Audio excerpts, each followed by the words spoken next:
राम जय जय राम श्री राम जय जय राम श्री राम जय जय राम श्री राम जय जय राम श्री राम जय जय राम श्री राम जय जय राम श्री राम जय राम श्री राम जय राम।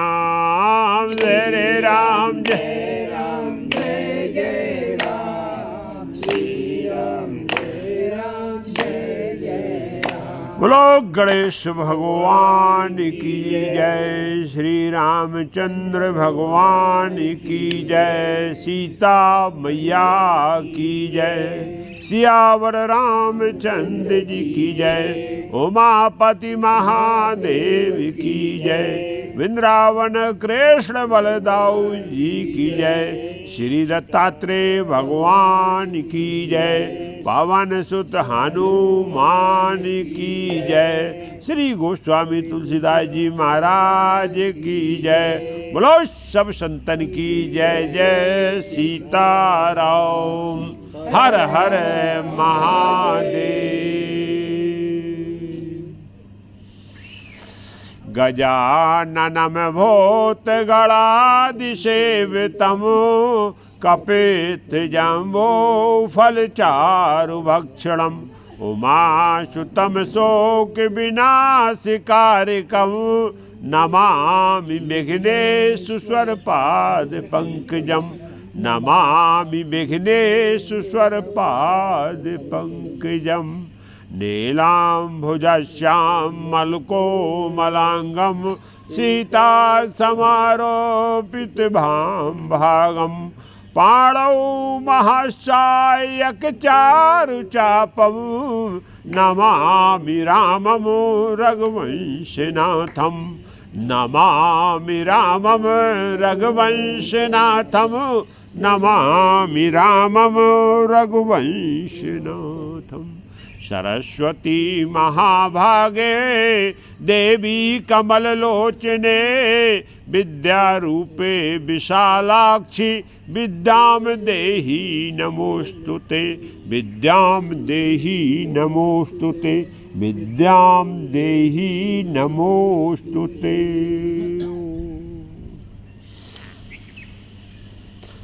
तो कल हम सब भक्तों ने श्री रामचरितमानस की पावन कथा को श्रवण किया। हमारा प्रसंग अयोध्या कांड में चल रहा है। कल हम सब ने सुना कि प्रभु श्री राम माता सीता और भैया लक्ष्मण के साथ वन के लिए अयोध्या से गमन करते हैं। तो वन गमन करने से पहले प्रभु श्री राम ने महाराजा दशरथ जी से प्रार्थना कर अनुमति मांगी। महाराज अचेत हैं और उन्होंने किसी भी प्रकार का ना हाँ बोला ना बोला। और यहाँ राम के कई माता को प्रणाम कर सभी माताओं को प्रणाम करते हुए गुरु से आज्ञा लेके और जो है अयोध्या से निकल पड़े। अयोध्यावासी पूरी प्रजा प्रभु श्री राम के पीछे चल दी। प्रजा ने राम का कहना नहीं माना और प्रजा ने बोला जहाँ हमारे राम, जहाँ हमारे स्वामी, जहाँ हमारे राजा, वहीं मेरे लिए अयोध्या है और वहीं मेरा निवास होगा। सुमंत जी रथ लेके आए, प्रभु श्री राम को रथ पर बिठाला, सीता और भैया को साथ में लिया और सुमंत ने आगे रथ हाँका है, पीछे पीछे प्रजा पूरी जो है। राम बार बार प्रजा से निवेदन करते हैं लेकिन प्रजा एक भी बात नहीं सुनती और राम जब बोलते हैं तो प्रजा एक जो है जड़वत होकर वहीं खड़ी हो जाती है, ना कुछ बोलती है ना कुछ जो है किसी भी प्रकार का व्यवहार करती है। केवल एक जड़वत जैसे मूर्तिवत खड़े हैं, बस भगवान जो सुन रहे हैं उसको सुनती रहती है और जैसे ही रथ चलता वैसे ही पीछे पीछे चल देती है। ये हाल था। तमसा नदी के किनारे पहुंचे रात में सबने विश्राम किया। यहाँ भगवान ने जो एक लीला किया, निंद्रा देवी को बोला कि देवी अब आपको मेरे वनगमन में रक्षा करना पड़ेगी, क्योंकि प्रजा के हम इस दुसह दुख को नहीं सह सकते हैं। हम तो ठीक है बचनों से बंधे, लेकिन प्रजा के दुसह दुख का हमसे सहन नहीं होता है, और मैं इस समय टूट रहा हूँ। तो यहाँ जो है सीधी सीधी निंद्रा देवी ने आके सबको अपनी आगोश में ले लिया और सब अचेत होके सो गए। राम, लक्ष्मण और सीता जी के साथ सुमंत को ने रथ में बिठाला और वहाँ से जो है गायब हो गए। सुबह हुआ, प्रजा ने बहुत खोज किया भगवान का, ना तो कहीं रथ का चिन्ह दिखाई दिया और ना जो है भगवान का आता पता लगा। और प्रजा ने ये बात स्वीकार कर लिया, अयोध्या वासियों ने, कि भगवान मेरे दुख के कारण ही मेरे से विलग हो गए हैं। और यहाँ एक ही बात उन्होंने स्वीकार किया कि जेहि विध राखे राम तेहि विध, भगवान ने हमको छोड़ दिया है, अब हमको जाके अयोध्या में, लेकिन मैं भगवान को छोड़ने वाला। सबने प्रभु श्री राम, सीता और लक्ष्मण जी को अपने हृदय में वास किया और बोले जब 14 बरस तक हम संयम, नियम, व्रत, उपवास के साथ जीवन यापन करेंगे और भगवान को मजबूर कर देंगे कि उनको लौट के अयोध्या आके मेरे को दर्शन देना पड़ेगा। और प्रजा 14 वर्ष तक उसी नियम संयम से और उसी व्रत के साथ जीवन यापन किया। प्रतिदिन भगवान को याद किया, कभी उनकी याद नहीं बिसारी। और भगवान को लौट के 14 साल बाद फिर से अयोध्या में प्रकट होना पड़ा। इधर प्रभु श्री राम, लक्ष्मण, सीता जी सीधा क्या सिंहबेर पर पहुँचे। सुमंत जी से भगवान राम बोले कि अब जो गंगा जी आ गई हैं, ये देवसरी हैं, देवताओं की जो है की सरता हैं, नदी हैं, और इनको जो है भगवान राम ने जब दंडवत प्रणाम किया तो प्रभु श्री राम, सीता मैया और लक्ष्मण जी ने और यहाँ जो है सुमंत जी ने गंगा जी को प्रणाम किया। भगवान ने बोला देखो गंगा की एक ही महिमा है कि जो इनके सानिध्य में आ जाता है वो मंगल मूल हैं, ये मंगल को देने वाली हैं, दुखों का हरण करने वाली हैं। यही जो है चरणोदक है भगवान का। ये ब्रह्मा जी के कमंडल से निकलकर और शंकर जी के जो है जटाओं में आया, वो जटाओं से इसी सूर्यवंश में भागीरथ जी जो लेके इस भूधरा पे आए, जो आज तक इस भूधरा को पवित्र और पावन कर रही है। जो जिनके सानिध्य में आता है वो धन्य धान से भर जाता है। इस प्रकार से गंगा जी की महिमा सबको सुनाई। वो सुनाने के बाद तब तक निषाद राज प्रकट हो गए। निषाद राज जैसे ही आए हैं, अब निषाद राज ये हैं कौन? कल निषाद राज की कथा चल रही थी। वास्तव में ये भगवान राम के परम भक्त हैं। पूर्व जन्म में इनकी जो है अभिलाषा भगवान को मोक्ष प्राप्त करने में रह गई, तो इन्होंने भगवान से यही मांगा। भगवान बोले ठीक है, इस जन्म में तो आपकी अभिलाषा पूरी नहीं कर सके, लेकिन अगले जन्म में जब मैं लीला मेरी घटित होगी और मैं त्रेता युग में जब जो है राम अवतार में आऊँगा, तब हमारा आपका जो है फिर से एक बार मिलन होगा और उस समय आपको हम जो है क्या कर देंगे, मोक्ष पद प्राप्त कराएंगे। अब भगवान राम को इतनी अच्छी तरीके से निषाद राज कैसे जानते हैं? सिंहबेरपुर से अयोध्या की बहुत दूरी है, लेकिन सिंहबेरपुर जो निषाद राज हैं इनकी ननिहाल अयोध्या में थी। वो निषाद राज बालकपन में ही अपने नाना के यहाँ जब रहते तो भगवान राम से इनकी मित्रता हो गई। और निषाद का केवल एक ही काम कि नदी के किनारे रहना, मछली पकड़ना, नाव चलाना और नदी में ही जो है अपना स्नान करना। उनका नदी ही घर होता निषादों का। तो भगवान राम जब सरजू नदी के किनारे खेलने जाते और घुड़सवारी करते, नाना प्रकार का मृगया करते, तो निषाद राज उनके साथ में हो जाते। और यही निषाद राज की इतनी अगूढ़ गाढ़ी मित्रता हो गई भगवान राम के साथ। तो एक दिन निषाद राज बोले राम से कि बोले आप राजकुमार हो और मैं निषाद हूँ।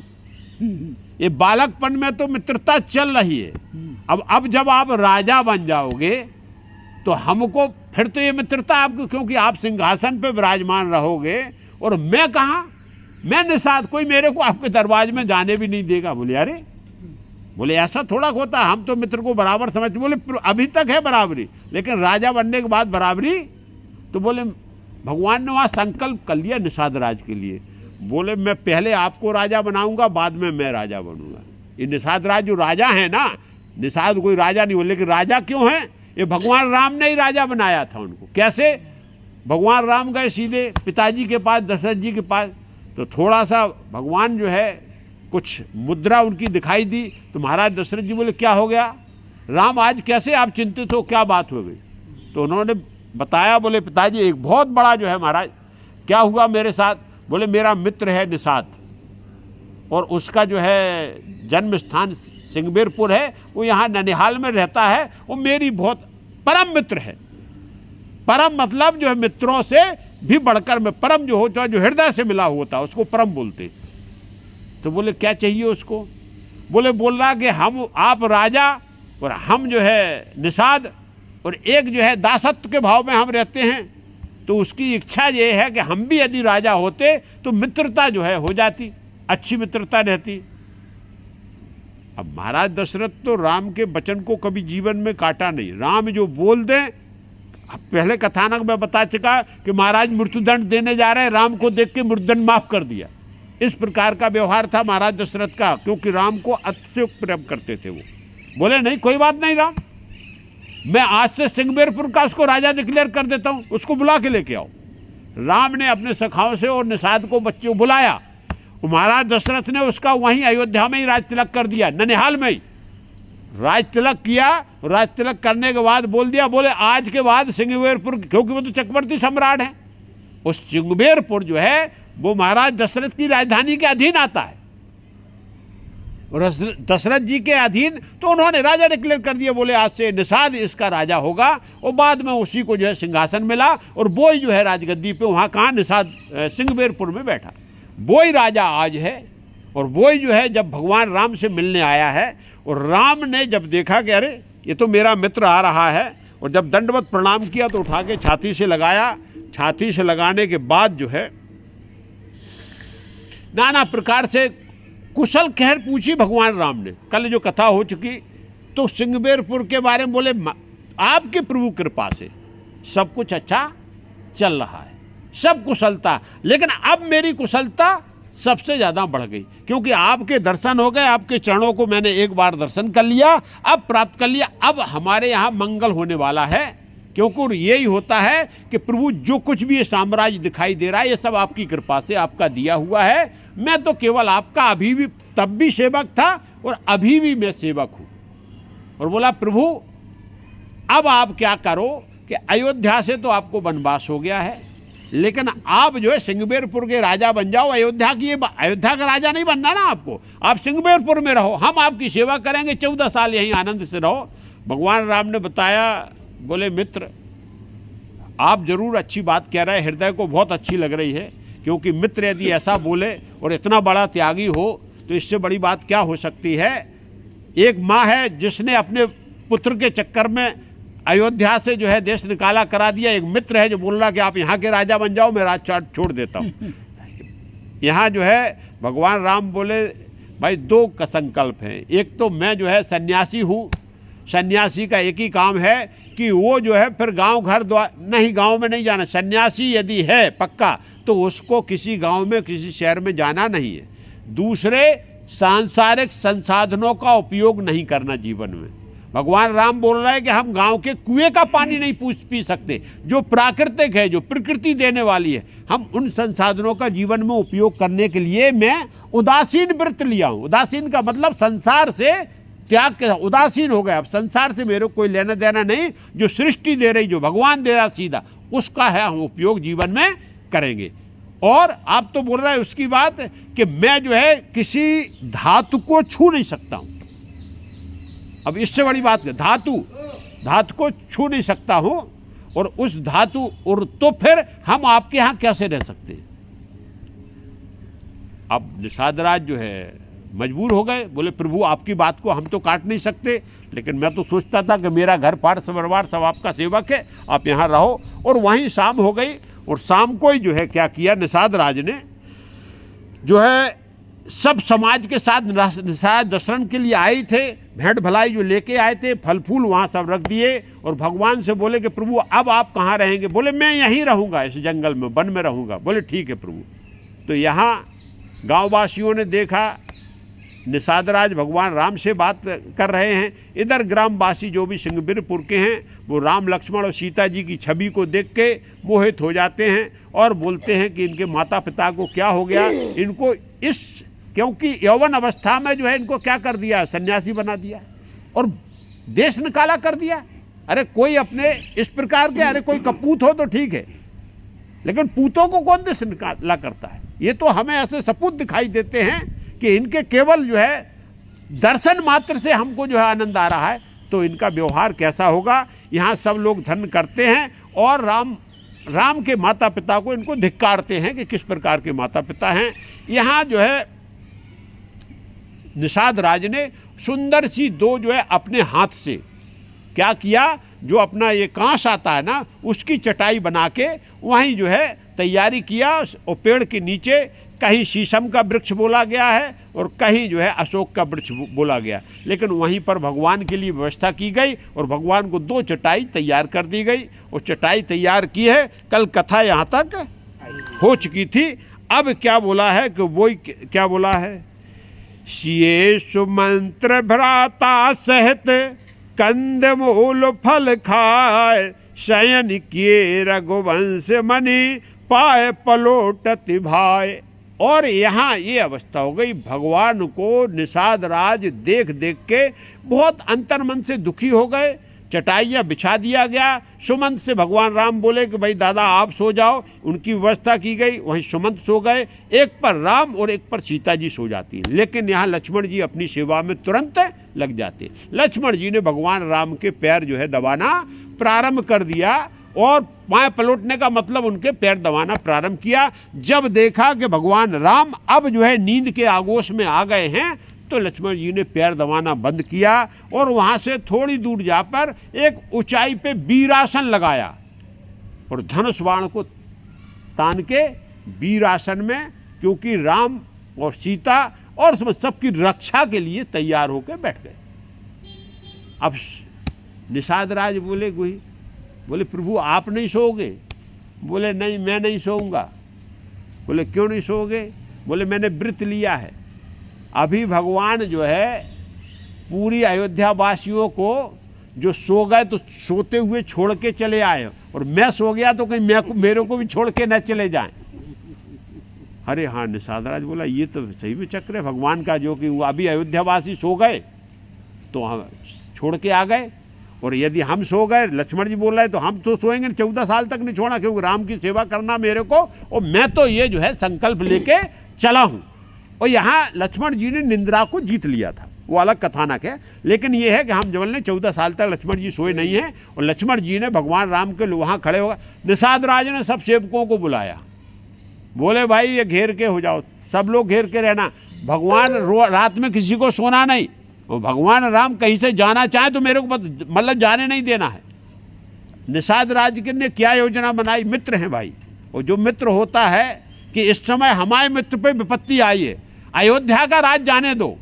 अरे सिंहबीरपुर में नहीं जाएंगे तो सिंहबीरपुर के जंगल में तो रहेंगे, और हम ये यहाँ रहेंगे, यहीं उनको जो है हम क्या करेंगे, सब संधासन ला के दे देंगे। भाई अरे गंगा जी का जल पिएंगे, गंगा जी का जल पिए, और जो है जंगल से जो भी है, अरे जो कंदमूल फल खा रहे, शहद, सबसे बड़ा बात जीवन का क्या था उस समय, आज को नहीं, उस समय जीवन दायिनी शहद था।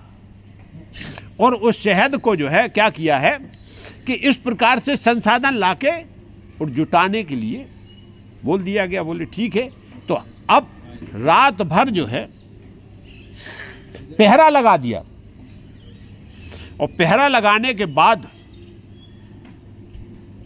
यहां इधर डालो, इधर आ जाओ, आप इधर आ जाओ, इधर उतने लंबे क्यों होते जा रहे, इधर डालो ना। आओ, नहीं वो उनको बोल रहे, उतनी दूर वो नहीं, कहाँ सुनाई देता, आ जाओ। हाँ,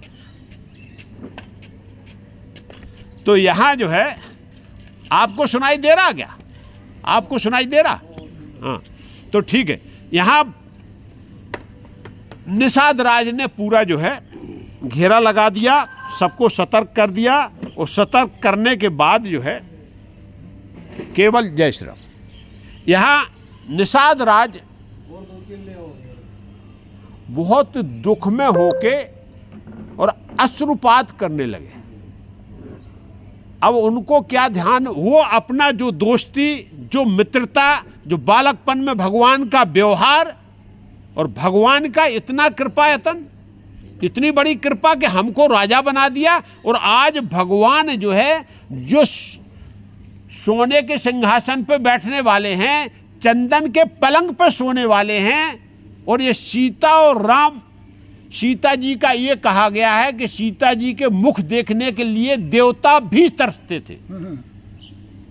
ये इतनी बड़ी बात है। और आज ये जो है यहाँ जन जानवरों के बीच में और चटाई पे सो रहे हैं।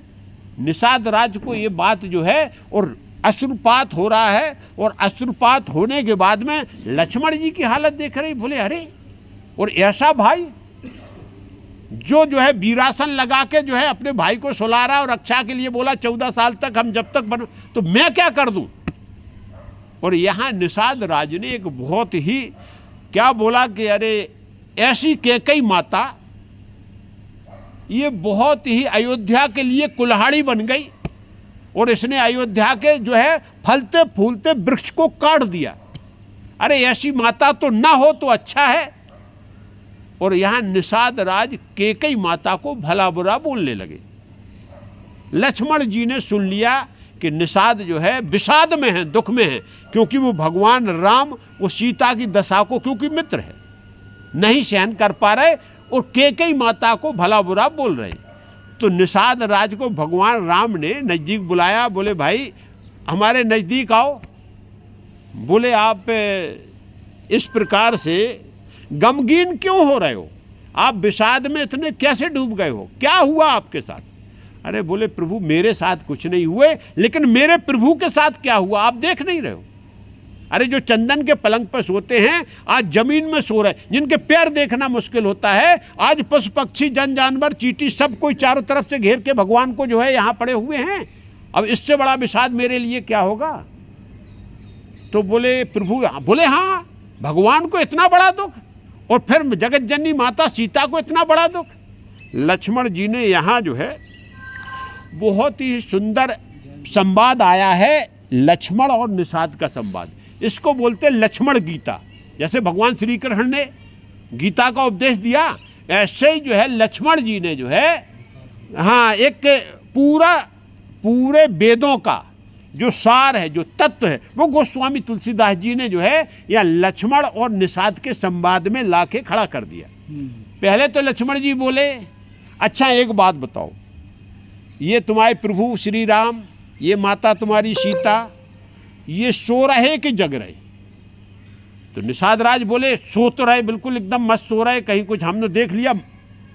अच्छा एक बात बताओ निषाद राज, जो दुख में तकलीफ में होता है तो वो क्या सो सकता है, क्या नींद आती क्या उसको।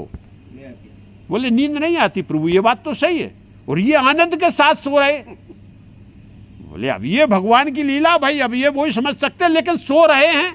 तो बोले ये तो पक्का आप मान लीजिए कि हम और आपको दुख हो रहा है इनकी लीला देख के, लेकिन इनको किसी भी प्रकार का संताप है, ये आनंद के साथ सो रहे। परोक्ष आध्यात्मिक विषय ये है कि भगवान के लीला के अनुसार आपको केवल जमीन पर सोते दिखाई दे रहे।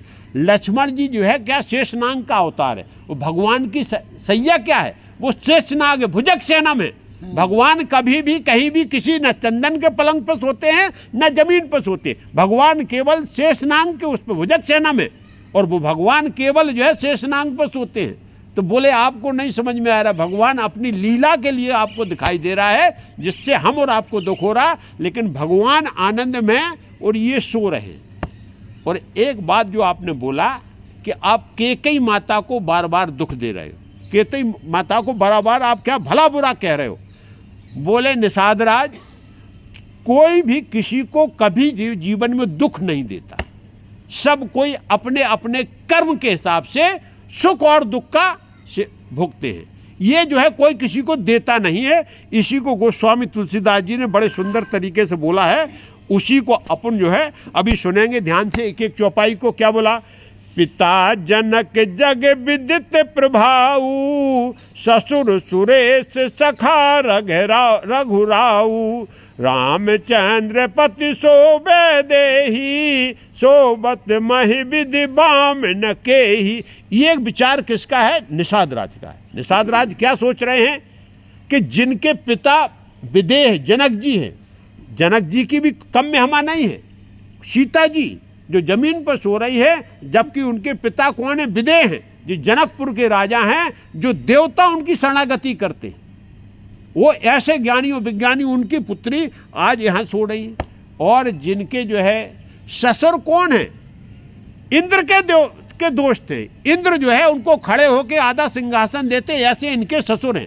और जिनके पति कौन है? साक्षात परमपिता परमेश्वर भगवान राम है। और उसके बाद में भी जो है उनको जमीन पे सोना पड़ रहा है, वैदेही जमीन पे सो रही है। इसलिए मेरे को दुख हो रहा है। और ये जो है, लेकिन ये विधि का लेख कैसा है?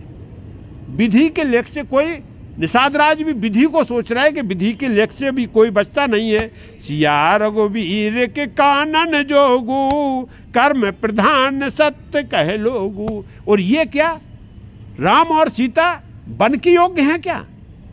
ऐसा इनने क्या कर दिया है? लेकिन अभी लोग वाग बोलते सत्य के कर्म जो है प्रधान है और कर्म का सबको भोगना पड़ता है। यहाँ आध्यात्मिक बात यह है कि प्रभु श्री राम और जगत जननी सीता ये कर्म फल नहीं भोगते हैं, ये कर्म फल को स्वीकार करते हैं। मतलब जैसे हमारी इच्छा है कि हमको ये करना है, तो वो लीला हम करने, क्योंकि वो परम स्वतंत्र हैं, उनको ना कोई कर्म फल भुगा सकता है ना वो भोगते। हम और आपको केवल लीला के लिए वो इस प्रकार का क्या कर रहे हैं, एक उनका जो है ये लीला अवतार है, इसके लिए वो इस प्रकार दिखाया गया है कि भाई सबको अपना अपना कर्म फल भोगना पड़ता। लेकिन भगवान कर्म को स्वयं स्वीकार करते हैं और उसको स्वयं भोगते हैं। उनको कोई ना भुगा सकता है, ना उनसे कोई कर्म करा सकता है। तो भगवान ने स्वयं इस लीला को स्वीकार किया है और जैसी जैसी उनकी लीला की पटकथा है, भगवान उस प्रकार से उस लीला का प्रदर्शन कर रहे हैं। लेकिन हम और आपके लिए ये लीला सत्य है और मनुष्य को इसी प्रकार से गुजरना पड़ता है। हम और आप सामान्य हैं। भगवान राम के जीवन में कितना बड़ा उतार चढ़ाव आ गया, लेकिन फिर भी कोई परिवर्तन, आनंद से सो रहे। अब बहुत बड़ी बात है, हम थोड़ी देर के लिए ये भूल जाओ, केवल जो है एक मनुष्य होते हुए, एक राजा के पुत्र होते हुए और इतनी बड़ा विषाद आ जाने के बाद में भी उनको आनंद से नींद क्यों आ रही है? क्योंकि उन्होंने उस बात को उन्होंने स्वीकार कर लिया है। क्या स्वीकार कर लिया? कि जे ही विध राखें उसी विध रहना है। तो हमने स्वीकार कर लिया कि भाई हमारे विधान में यही आया है और हमको इसी को स्वीकार रखते। और यदि परिस्थितियां आ जाती हैं, उन परिस्थितियों को हम भी जीवन में स्वीकार कर लें, तो फिर जो है हमारा सुख दुख सब भाग जाता है। परिस्थिति के हिसाब से जीवन जीते हैं। तो यहाँ भगवान आनंद के साथ सो रहे हैं। लक्ष्मण जी ने वही बात बोला है। निषाद राज से बोले सुनो, आप बैठो, मैं बताता हूँ आपको कि ईश्वर का विधान क्या है। क्या बोले?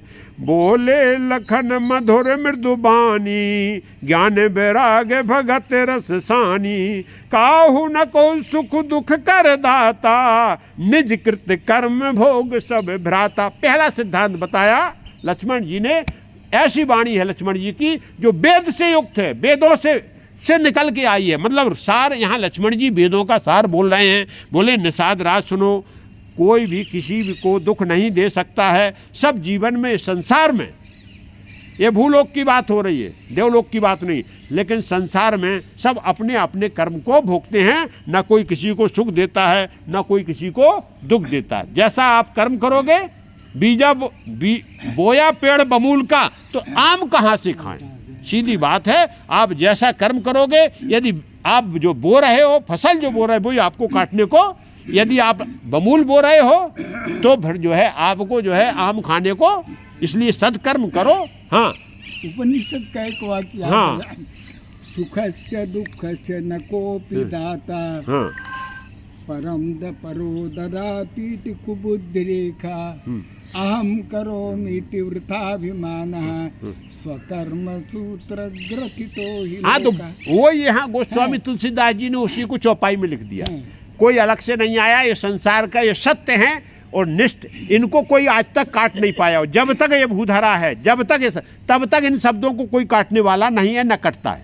और ये कोई भी करके देख ले या भोग के देख ले, समय में आपको जरूर लगेगा, लेकिन वही जो है परिणाम वही निकलने वाला है कि आप बमूल बोगे तो अवश्य बमूल निकलेगा, आम उससे प्रगट, क्योंकि सृष्टि का नियम है वो। आप बोल सकते, क्योंकि आपको तो भगवान ने क्या किया, इस संसार में भेजा है और 10 प्रकार के बीज दे दिए। अब आपको बुद्धि विवेक दिया, ज्ञान दिया, कर्मेंद्री दी, ज्ञानेंद्री दी, अब आपके ऊपर है कौन सा बीज आपको बोना है।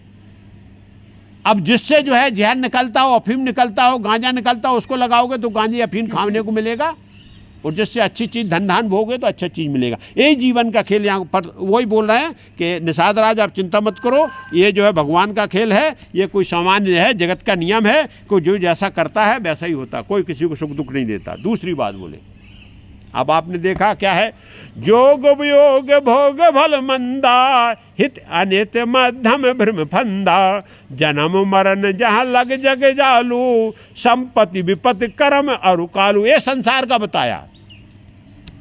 आप योगी हो जाओ, आपको किसी से मिलन हो जाए, आनंद जैसे मिले, या वियोग हो जाए, और क्या हो जाए, भोग करने को मिल जाए, अच्छे अच्छे भोग भोगने को मिल जाए।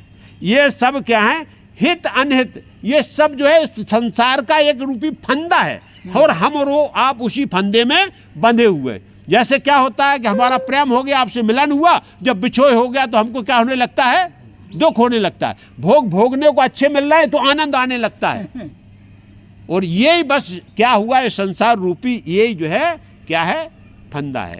चाहे लाभ हो चाहे हानि हो, चाहे लाभ, तो क्या है, ये जीवन में हमको क्या होता है कि यही हमको इस फंदे में फंसा के रखे। और क्या बोला, जन्म मरण जहाँ लग जंजाल, ये सब जंजाल है संसार का, क्योंकि जन्म मरण का फंदा है, ये जब तक नहीं कटेगा। संपत्ति है, विपत्ति है, आपको संपत्ति भी मिलेगी, विपत्ति भी आ जाएगी, और कर्म और काल, ये जो है सबसे बड़ा संसार का जंजाल है। जन्म मरण आप सबसे दूसरा दुख होता है, जन्मते समय, मरते समय, और ये काल चक्र में सब बंधा हुआ है पूरा संसार, हम और आप। यदि इससे क्या होगा, कब वृत्ति मिलेगी, लक्ष्मण जी वो बताते हैं, धरन धाम धनपुर परवारू, सरगुन नरक जहाँ लग व्यवहारू, देखऊँ सुनाऊँ देखऊँ गुनाऊ मन माही, मोह मूल परमारथ नाही। धरती, घर, धन, पूरा नगर, परिवार, स्वर्ग, नर्क, ये सब संसार के व्यवहार हैं, और ये सब जो है बंधन के कारक हैं। ये जहाँ तक सुना जा सकता है, जहाँ तक समझा जा सकता है, ये सब केवल जो है यहाँ का असत व्यवहार है, ये परमार्थ नहीं है कि आप जो है जो कर्म ऐसा कर रहे हो जिसमें आप बंधन में हो, ये परमार्थ नहीं है। संसार में जब तक आप लगे हो, ये संसार का व्यवहार बताया, बोले जब तक संसार में लगे हो, ये ही आपकी मूल जड़ है। आपको इसमें फंदा में फंसा के रखने के लिए, ये परमार्थ नहीं है। ये पूरा का पूरा जब संसार में रहना, संसार से प्रेम केवल। अब प्रेम क्यों होता है, इन्हीं सब संबंधों से प्रेम होता है। चाहे हम धर्म करें, चाहे धर्म करें, इस धरती के मोह में फंसे हों, 3 चीज़ें इसमें बताई गई हैं। क्या बताई गई, कंचन, कामनी और कीर्ति। यही जो है जीवन के सबसे बड़े क्या बंधन कारक हैं। एक कंचन मतलब संपत्ति, कामनी मतलब स्त्री, और कीर्ति मतलब यश। और हम और आप सब इसी जीवन में, इसी बंधन में, ये संसार में बंधा के रखने वाले हैं। ये परमार्थ नहीं है। आप संपत्ति कमा रहे हो तो परमार्थ नहीं है, या आप जो है स्त्री में आसक्त हो तो कोई परमार्थ नहीं कर रहे हो। और इसी प्रकार से यश कीर्ति के लिए आप नाना प्रकार के कर्म कर रहे हो कि हमारी यश कीर्ति फैल जाए, ये सब परमार्थ नहीं है। परमार्थ क्या है, सपने होए भिकारी नृप, रंक नाक पति होए, जागे लाभु नहान कछु, तिम प्रपंच जी सोए। बोले एक बात बताएं, लक्ष्मण जी ने इतनी सुंदर बात बोली कि सपने में आप सो रहे हो, तो भगवान क्या करते, सपने में क्या करते हैं, भिखारी को राजा बना देते हैं। हम भी सपना देख रहे हो, हमारी कोई औकात नहीं, और हम हो सकता है कि सिंहासन पे बैठे हुए सपना देख रहे हो कि हम राजा बन गए, और सपने में ही कोई राजा है वो रंक हो गया है, वो बोले हमारा सब चला गया। महाराज जनक ने यही देखा था कि मैं भिखारी हो गया हूँ, मैं जो है क्या कर रहा हूं कि रोटी खा रहा था, वो भी सांड आया, उसने वो रोटी भी हमसे तोड़ दी। तब अष्टवक्र ने ज्ञान दिया, बोले महाराज ये सपना है, ये संसार भी सपना। बोले वो सत्य कि ये सत्य? तो बोले ना वो सत्य ना ये सत्य, मतलब सपना भी सत्य नहीं है और ये संसार भी सत्य।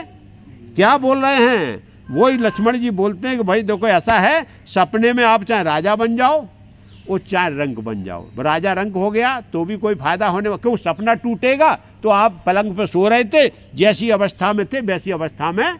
ऐसे ये संसार का हम और आप जागते हो, जागे लावण हान कछु तिम प्रपंच जी जान। इसी प्रकार से संसार के प्रपंच को आप समझिए। कुछ भी आप कमा लें और कुछ भी आप गमा लें, ये यही रह जाएगा, आपके साथ कुछ नहीं जाएगा। सीधी सीधी बात है। जैसे सपने से जगे तो सब छूट गया, बोले कुछ नहीं था, मैं सपना देख रहा था। ऐसे ये जीवन यात्रा जो समाप्त होगी तो ये क्या है? ये पूरी जो जीवन यात्रा है ये मोह रूपी रात है। जैसे ही सपना हमारा ये संसार से टूटा वैसे ही खाली हाथ आए थे, वो खाली हाथ कुछ लेके नहीं जाना। तो लक्ष्मण जी बोल रहे हैं ये सब जो है कर्म का खेल है और उसी के करना क्या है आपको। यदि आप जो है इस संसार रूपी जो है ये रात है और इसमें आप सोते रहे तो ऐसे आए थे ऐसे ही जाओगे। इसके लिए आपको ये निषाद राज जी, आपको इस चिंता नहीं करना चाहिए। क्या करना चाहिए? अस विचार नहीं की जो रोसू, काहू बाद न देहू दोसू। बोले इसलिए विचार करके ये सब जो रचना है इसको ही आप जो है, ये सब असत है, ये केवल एक जो है रंगमंच है। और जिसको जो पात्र को जो काम दिया गया है, जिस पात्र को जो अदाकारी करने के लिए दिया गया है, बस उस अदाकारी को हम ईमानदारी से करें। रंगमंच के आप तभी अच्छे कलाकार हो कि उसमें ये समझ लो कि ये पात्र हूं मैं और रंगमंच पे मैं क्या कर रहा हूं उस अदाकारी का, क्योंकि भगवान के पास से मिली हुई है, उसको अच्छी तरह करें, आपका जीवन धन्य हो गया। और उसी पात्रता को आपने जो है सही तरीके से निर्माण नहीं किया तो फिर वो जीवन धन्य होने वाला नहीं है। शेक्सपियर ने कहा ना, हाँ, स्टेज। हाँ, तो ये स्टेज है। तो इसी स्टेज पे हम और आपको भगवान की कृपा से प्राप्त हुई है। तो बोले न तो किसी को दोष देना है न किसी पर रोष करना है। दोष किसको देना है? अपने को। रोष करना है अपने पे। क्यों? आप कर्म अच्छा करो, फल आपको अच्छा मिलने वाला है। तो आप हैं दोषी, दुनिया को दोषी ठहराना ये किसी आपकी होशियारी नहीं। क्या बोली? मोह नशा सब शोभनहारा, देखो सपन अनेक प्रकारा। ये मोह रूपी रात है, ये पूरा जीवन यात्रा बोल रहे, ये मोह रूपी रात है और इसमें हम और आप अनेकों प्रकार के, नाना प्रकार के सपने। रावण का सपना था कि मैं जो है भूधरा से स्वर्ग तक जो है क्या करता हूँ, सीढ़ी लगा दूंगा। रावण गया तो सोने की लंका यहीं रह गई, सीढ़ी लगाने की बात छोड़ दो, और बिल्कुल खाली हाथ गया और खाली हाथ आया। तो हम और आप भी बोल रहे हैं ये संसार रूपी रात में जो है, क्योंकि संसार का कालचक्र है, ये मोह का है, ये पूरा संसार मोह से बना हुआ है। और इसी मोह की निशा जो बोलते हैं इसको रात्रि है, इसमें हम और आप क्या कर रहे हैं? सपने नाना प्रकार के देख रहे हैं। सपना टूटेगा, जब ये भूधरा छोटी गए तो फिर वो सपना जैसा था वैसे ही रह जाएगा, हमारे पास कुछ जाने वाला नहीं। जाएगा क्या? लक्ष्मण जी बोल रहे हैं, देखो निषाद राज जी, क्या जाएगा साथ में?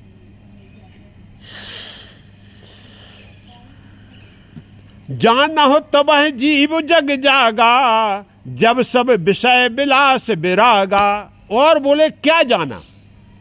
कब, किस जीव को कब जान जाओ कि भाई ये जग गया, ये सो नहीं रहा। भाई कुछ सो रहे हैं, कुछ जग रहे हैं, तो कुछ जगे हुए भी हैं, ऐसा नहीं। ये संसार मोह रूपी है और इसमें रात्रि है, लेकिन रात्रि को भी काट के जो जग रहे हैं। अब जग कौन रहे हैं? किसको आप जानोगे कि ये जग रहा है?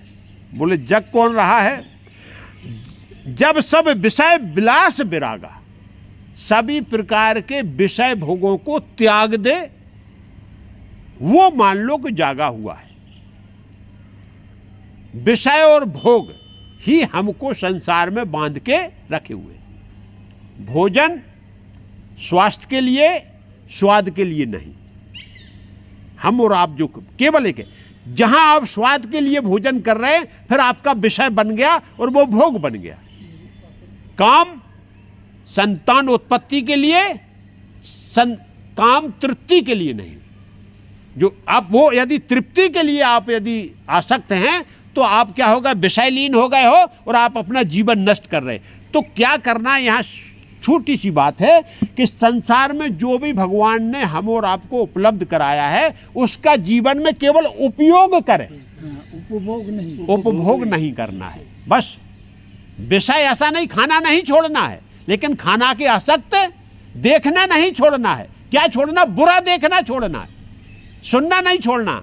लेकिन हमको क्या, बुरा नहीं धारण करना, सुन के वो बुरी प्रवृत्ति को नहीं लाना है। ये भोग है। यदि आप जो है देखना क्या चाह रहे हो, जो हमारे जीवन से को नरक में ले जा रहा है, यदि वो तो भोग हो गया वो, और वही भगवान को देखने में मन लग रहा तो भोग नहीं है। तो ये वृत्ति हमको त्यागना पड़ेगी, क्योंकि विषय भोग जिसने तो त्याग दिया, इस संसार के विषय भोग में जो फंसा नहीं है, बोले निषादराज वो ही जगा हुआ इस संसार में, वो नहीं सो रहा, वो अपनी कमाई बराबर कर्म के हिसाब से कर रहा है।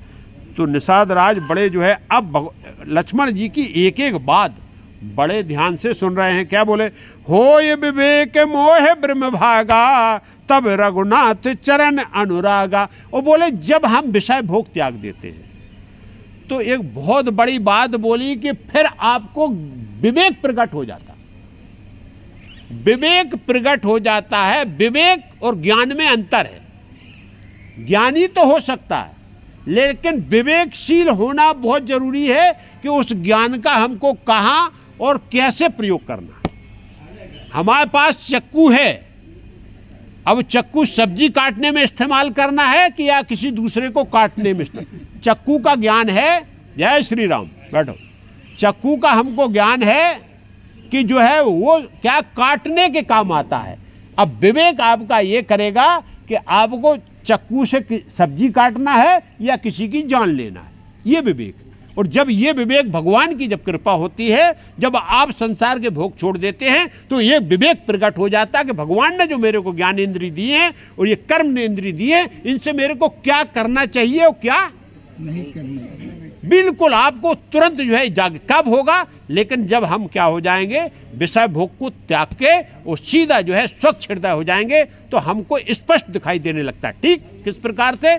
जैसे पानी हिल रहा हो तो आप उसमें मुख नहीं देख सकते हो, और पानी एकदम शांत हो तो क्या हो जाएगा कि आप में उसका क्या हो जाएगा, अपना ही मुख दिखाई। ऐसे हमारा मन डामाडोल, ज्ञान ही नहीं है हमको। हम इस असमंजस में क्या करें क्या ना करें, क्या करें क्या ना, क्यों? हमारा विवेक जागृत है। वो विवेक जागृत करने के लिए ये विषय भोग संसार के छोड़ना है। तो बोले यहाँ लक्ष्मण जी बोले, निषादराज केवल जो है विवेक तभी जागता है जब जो है हम ये विषय भोग संसार के छोड़। ज्ञान होता है, बड़े बड़े ज्ञानी हैं, लेकिन संसार से आसक्ति नहीं छूटती है। बड़े ज्ञानी, बहुत बड़े ज्ञानी, बहुत अच्छा प्रवचन कर सकते, बहुत, लेकिन संसार का विषय भोग है। लालसा लगी रहती कि कितना कमा लूं, कहाँ जड़ जाऊं, कैसे कर लूं, कितना बना लूं, क्या कर, लेकिन वो सब साथ जाने वाला नहीं। लेकिन फिर भी हमारा ये मालूम भी है, ज्ञान है उस बात का कि मेरी मृत्यु अवश्य है, लेकिन उसके बाद में भी हम जो है अधर्म करना नहीं छोड़ते, कुकर्म करना नहीं छोड़ते, इसका फल का भी ज्ञान, लेकिन क्योंकि हमारे पास विवेक नहीं। और उसी विवेक के लिए बोले जब विवेक हो जाएगा तो हे जो है निषादराज, इसके लिए आप किसी को दोष देने की जरूरत नहीं है। आप अपने आप को परखिए और अपने आप अपने जीवन को सुधारिए, आपका जीवन धन्य हो जाए। और यहाँ बहुत बड़ी बात बोली, जब आपके अंदर विवेक जागृत हो गया, ज्ञान के साथ विवेक हो गया, तो आपको सीधी सीधी बात है करनी जागृत हो जाती है, क्या करना चाहिए और क्या नहीं करना चाहिए। और जब ये ज्ञान हो गया तो बोले बस भगवान के चरणों में फिर आपका प्रेम हो गया। ये ज्ञान यही प्रकट हो गया तो वो जो है चरण रागी हो जाता है प्रभु राम के चरणों में, फिर उसका प्रेम अपने आप जागृत हो जाता है। वो ही भक्त है जिसके पास विवेक है। तो यहाँ जो है बोले इसलिए आप ये सब संसार का जो है ये भ्रम छोड़ो, ये संसार में जो है फंसे रहोगे तो फिर भगवान के चरणों में आपका अनुराग है। इसलिए संसार को छोड़ के भगवान के चरणों में केवल अनुराग रखना है, और भगवान में के चरणों में तभी अनुराग होता है जब हम क्या करते हैं, अपने विवेक को जागृत कर लेते। तो इस प्रकार से यहाँ जो है बोले, फिर क्या बोला, सखा परम परमारथ येहु मन कर्म वचन राम पद नेहु। केवल एक ही मन कर्म और वचन से आपका एक ही परमार्थ है कि प्रभु श्री राम के चरणों में आपका अनुराग हो जाए। ये इस परमार्थ है और यही आपके जीवन में साथ में जाएगा। लेकिन ये कब होगा?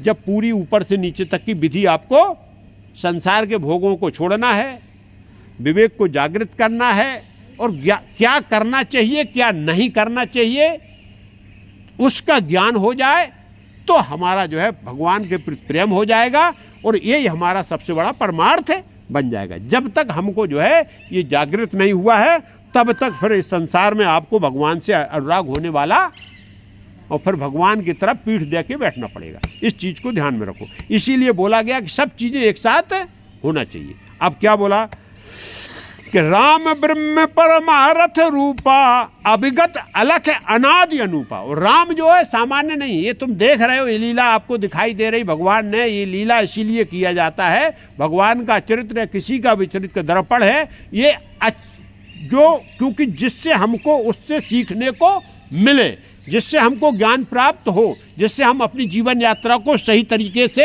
जन्म से लेके मृत्यु तक को जीवन यात्रा बोलते हैं और इसमें हम क्या कर लें, इसको सही तरीके से अपने धाम तक पहुंच जाए। इसलिए भगवान जो है परब्रह्म है, ये सामान्य नहीं है, ये केवल हम और आपके सामने क्या कर रहे हैं, लीला कर रहे हैं। अच्छा कौन है, ये परमार्थ स्वरूप रूप है। अब इनका क्या है, अविगत है, इनको आप ज्ञान से नहीं जान सकते हो। आपके पास कितना भी ज्ञान हो, भगवान को सांसारिक ज्ञान से नहीं जाना जा सकता है। भगवान को आत्मिक आध्यात्मिक ज्ञान से अंदर यदि आपके ज्ञान प्रकट हो जाए तभी आपको भगवान, तो इसलिए ये बोले गए हैं क्या है, ये अवगत हैं, इनको जानना आपके बस की बात नहीं। जब तक अध्यात्म आपका जागृत नहीं होगा, जब तक आपकी आत्मा में, अंतर आत्मा में जो है भगवान का स्वरूप प्रकट नहीं होगा, तब तक अलग इनको ये भौतिक आंखों से देखा नहीं जा सकता। ये जो दृष्टि है ये संसार को देखने के लिए दिया भगवान ने। भगवान बोले मेरे को तो, हम तो इस दृष्टि के बाहर की बात है। जब आपका तीसरा नेत्र, जिसको बोलते हैं ज्ञान नेत्र, भगवान शंकर जो तीसरा नेत्र है वो ज्ञान नेत्र होता, जब उसका उदय हो जाएगा तब आप भगवान को, जिसको दिव्य ज्योति बोलते हैं, कि दिव्य ज्योति जब आपके अंदर प्रकट होगी तब आप भगवान को देख सकते हो। नहीं खम्भे में भगवान आपको दिखाई देने वाले नहीं। प्रहलाद को दिखाई दिए क्योंकि उनके अंदर दिव्य ज्योति प्रकट हो गई थी। हम जो है गली के कुत्ते हैं तो हमको क्या लगता है, इधर उधर ऐसे ही चाटते घूमते रहेंगे, क्योंकि जब तक दिव्य ज्योति नहीं जगती तब तक हमको भगवान दिखाई नहीं देते। और वो दिव्य ज्योति जागने का साधन बताया, हम पे एक नहीं छूटता। सवेरे यदि नाश्ता ठीक ना मिले तो हम व्याकुल हो जाते हैं, और दुनिया के भोगों की बात छोड़ दो, काम की ओर, वो तो बहुत बड़े बड़े भोग हैं, सामान्य सी बात होती, क्योंकि हमारे अंदर संतुष्टि नहीं है। हम केवल क्या संसार के भोगों में बंधे हुए हैं और उन्हीं की प्राप्ति के लिए जीवन का लक्ष्य मानते हैं और उसी में लगे रहते हैं सुबह से लेके शाम तक। लेकिन ऐसा नहीं, भगवान ये बोलते हैं नहीं, ये भोग जो है भोगने के लिए नहीं है, ये केवल आवश्यकता की पूर्ति करो। शरीर को जिंदा रखना है तो उसके लिए आप शुद्ध स्वच्छ भोजन खाओ, लेकिन स्वाद पे मत, स्वास्थ्य पे जाओ। तो जीव आपका शरीर स्वस्थ रहेगा तो आप भक्ति कर सकते हो, आराधना कर सकते हो, भगवान की प्राप्ति कर सकते हो। ये जो है यहाँ क्या बोला आगे, सकल विकार, हाँ नहीं, अलग हैं, अनादि हैं, इनका आदि अंत पता नहीं है। अरे जिसने पूरी सृष्टि को प्रकट किया है तो उसका ना प्रारंभ पता है ना अंत पता, ना आज तक किसी ने इसका पता कर पाया है कि भगवान कहाँ से आए और कैसे प्रकट हुए और सृष्टि ये कैसे बनी, आज तक खोजा जा रहा है। ये काले मुड़ी की बात नहीं है कि इसको वो बता दे, यही नहीं बता पा रहा कि भाई पहले क्या हुआ, पहले बीज आया कि पहले वृक्ष आया।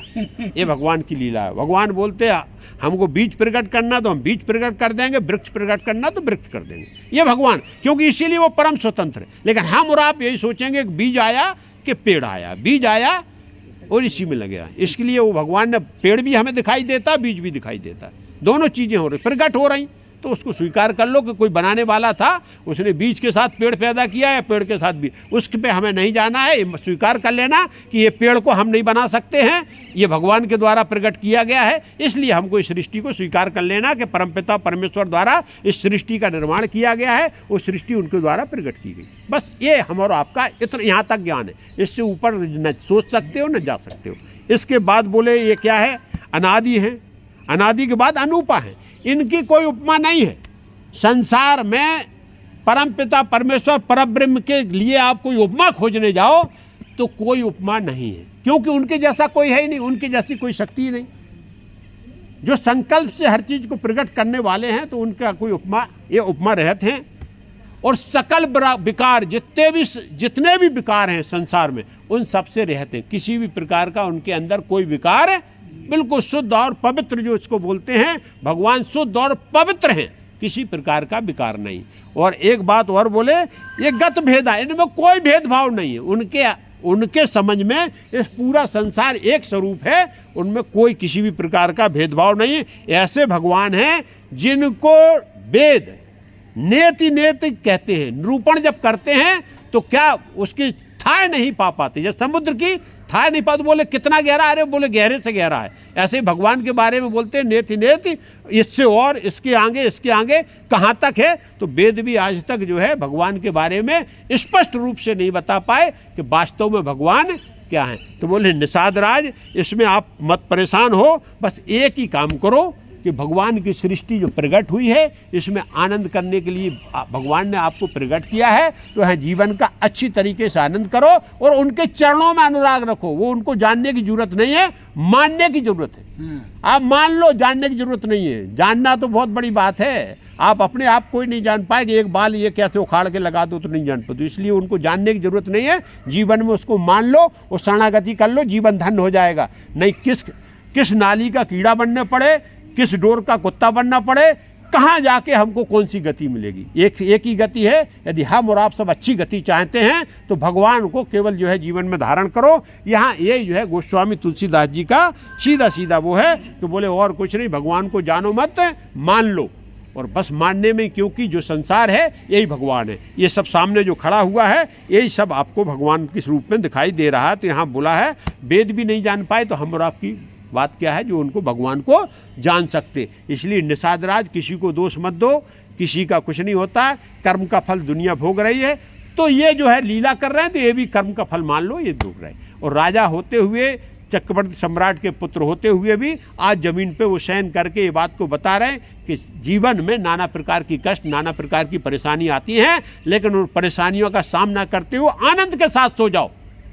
पलंग मिल गया तो भगवान की कृपा से मिल गया, नहीं मिल गया, जमीन मिल गई तो भगवान, क्योंकि ये जमीन तो भगवान की दी हुई है, इसमें तो कोई समस्या, क्योंकि भगवान ने सबको दिया है तो आपको भी है। तो इस प्रकार से यहाँ जो है गोस्वामी तुलसीदास जी ने बहुत ही सुंदर निरूपण किया। इसको जो है लक्ष्मण गीता के नाम से जाना जाता है। रामचरितमानस में ये जो आई है, इसको हम और आप क्या जानते हैं कि लक्ष्मण जी ने निषाद राज को वेदों का सार जो होता है वो सार तत्व सुनाया। क्या बोले, भगत भूमि भू सुर सुरभि सुरहित लाग कृपाल, करत चरत धर मनुज तन, सुनो मिटह जग जंजाल। और यहाँ क्या बोले कि देखो भगवान का खेल क्या है भक्तों के लिए। पहली बात भक्त, दूसरी बात है ये भूधरा, ये भूम जो, क्योंकि इसमें भी जो पाप बढ़ रहा है इसके लिए। भूसुर, भूसुर किसको बोलते हैं? ब्राह्मणों को, जो ये भूधरा के देवता हैं उनको बोलते भूसुर। सुरभि, गाय, जो जन जानवर जितने भी सब, उनके हित के लिए, उनके ऊपर कृपा करने के लिए भगवान जो है मनुष्य तन धारण करके मनुष्य स्वरूप में और लीला कर रहे हैं। और ये लीला को यदि हमने सुन लिया, समझ लिया, तो इस संसार का पूरा जग जंजाल हमारा क्या हो जाएगा, समाप्त हो जाएगा। भक्ति में इसीलिए बोला गया है कि भगवान के नाम का, रूप का और धाम का और कथा का आप जिसको भी जीवन में पकड़ लोगे उससे ही आपका जो है क्या हो जाएगा, कल्याण हो जाएगा। नाम पकड़ लो, रूप पकड़ लो, या उनकी धाम पकड़ लो, या उनकी कथा पकड़ लो। जीवन में सुधार अपने आप होता है। ये जो है कहने से नहीं है, करके देखने से होता है। जैसे हम क्या है, दवा रख दे वो देखते रहें, आध्यात्मिक वो विषय नहीं है।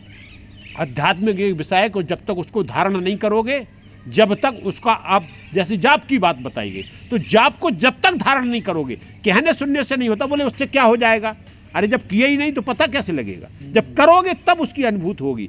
ये जो है वैसा नहीं है कि सेंट है सुगा दिया, इसको जीवन में, शरीर में धारण करना। तो इस प्रकार से यहाँ बहुत सुंदर बात कही कि भगवान ये जो है लीला कर रहे हैं, और ये सब क्या है, देवताओं के लिए है, देवताओं की रक्षा करने के लिए है, धर्म की रक्षा करने के लिए है, भक्तों को आनंद प्रदान करने के लिए भगवान इस भूधरा पे